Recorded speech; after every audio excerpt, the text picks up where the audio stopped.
This is how YouTube has been for many years. They only care about the tiny percent of people that have loud voices and whine about stuff. And then they make wholesale changes to the platform that nobody wants. YouTube has just announced that the dislike counter on their videos is no more. For everyone that finds deep joy in going on YouTube and just downvoting everything they don't like, you're gonna have that joy taken from you. Now, in YouTube's words, this is all about, quote, ensuring that YouTube promotes respectful interactions between viewers and creators. They say that they, quote, experimented with the dislike button to see whether or not changes could help better protect our creators from harassment. YouTube said that they're doing this move to protect the little guy, but if you actually look at what the little guys are saying, the small content creators and YouTube viewers themselves, they don't seem very happy. The video itself of YouTube's announcement of this new shift is completely flooded with downvotes compared to upvotes. And actually, a lot of the top comments are from YouTube creators with small audiences who are openly saying, this is not what we want, this won't help us. Now, the dislike button has long been a tool of the people to make their opinions heard, to let these powerful content creators, YouTube itself, and these big studios know how they feel about things en masse. Here's what entertainment commentator Jeremy Hambley had to say about YouTube removing the dislike count. He runs multiple popular channels, including The Quartering. The idea that dislikes are inherently a negative thing is absurd. And if on the list of things that matter to small creators, it has to be infinitesimally small on their list of things, you know, outside of maybe having their video show in search algorithms once in a while, having a puncher's chance at finding new viewers. That's what small YouTubers care about. They don't care about getting a few dislikes. The top 5 most downvoted videos of all time. First off, YouTube Rewind 2018. Second off is a movie trailer for Sadak 2. I don't even know what Sadak 2 is, but apparently a lot of people dislike it. Number 3 most disliked video of all time is Baby by Justin Bieber.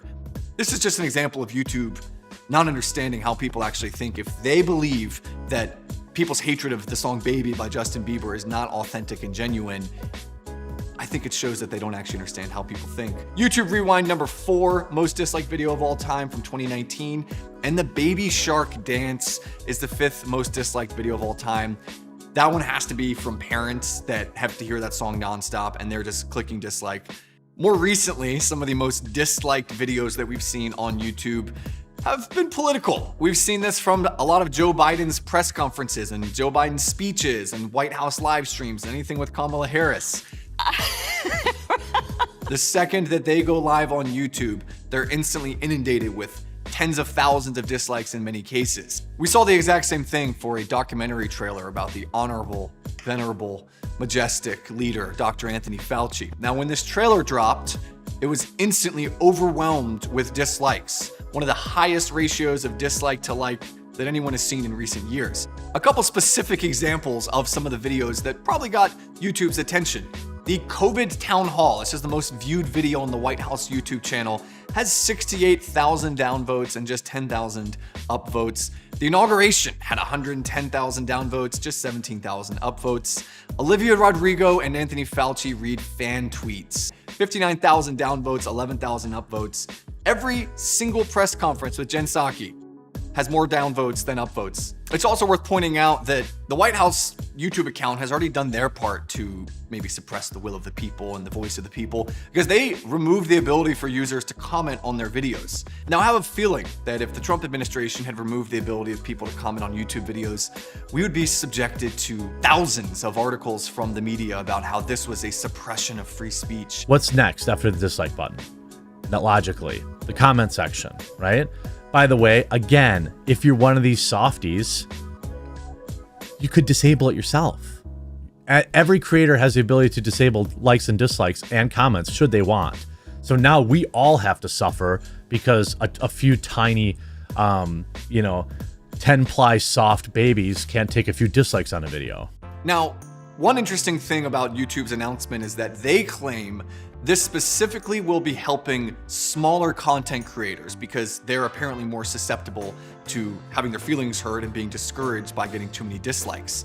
But that argument doesn't really actually make sense because YouTube admits that the content creators themselves still have access to how many people are disliking their videos, but it's just the public they can't see. So if anything, the content creators are going to be just as susceptible to having their feelings hurt and being discouraged and being the victims of harassment campaigns by all these dislikes.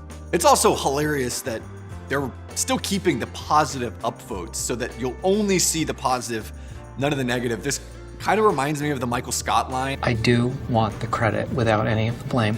That is now what's going to happen. All these YouTubers are going to get all the thumbs up and they're going to be able to say, look how many people love me. And then they can just ignore the fact that there are probably people that didn't actually like their videos. Now, something YouTube misses here about the dislike to like ratio is that that's actually helpful for YouTube viewers. I think a lot of us, we click a video, especially a video if we're not really sure what we're getting. We go look at the like bar.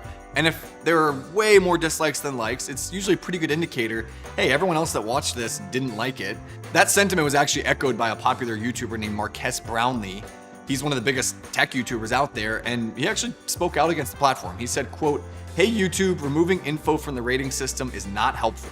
Public like-dislike ratio equals useful tool to see how helpful a video will be at a glance. Hiding dislikes helps nothing." Here's the thing about the like and dislike count. When you put them together, it forms a ratio, and that ratio is the immediately glanceable piece of information that I can look at when I arrive on a video to know if it's going to be worth my time to watch it or not. As a user of YouTube, it's extremely important because removing the dislike button now, what that's going to do is that's going to usher in a whole new era of horrible clickbait. Because you used to be able to see a video, right? And then it might say like, this extraordinary thing caught on tape. And then you'd like click on it and there'd be 4,000 dislikes and 50 likes. And you're like, oh, okay, so it's just clickbait. Now you can't see that. So now clickbait's going to go insane again, which YouTube does want, make no mistake about it. YouTube wants people to click more views and viewership. I don't think that's what drove this decision, but that's going to be an unfortunate byproduct of it, is we're going to see a huge rise in clickbait, which is going to be annoying as a user. That's something YouTube misses here. And let's be honest, they know their platform. They know what users want. They know that this is going to be something that detracts from the user experience, but they don't care about that because this isn't actually about fostering an environment of productive, respectful conversations. YouTube wants to protect their power. And much of their power comes from being able to influence people's opinions on topics that they care about. And a lot of the way they do that is by monitoring and controlling content, and also by monitoring and controlling the user experience on their page. There used to be a you in YouTube, and that was the individual creators like myself, but now it's them too. It's indistinguishable now. You can't even find individual creators. If you search for anything, it's like mainstream media outlets exclusively, or huge corporations. And what's funny is that the participation trophy culture has, people that grew up like that, now they're the CEOs at some of these companies. There are people out there who are watching videos other places than YouTube, and the more YouTube tightens down, the more people are going to embrace alternate tech, which I think is a good thing. So what do you think?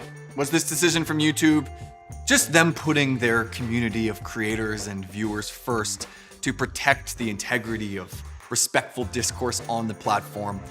Or was this about more? Was this a way of them to control the types of opinions that people are voicing on their platform? Let us know in the comments section. I'm Cabot Phillips with the Daily Wire. Thanks so much for watching. If you liked our video, give it a thumbs up. If you don't like it, well, your opinion no longer matters.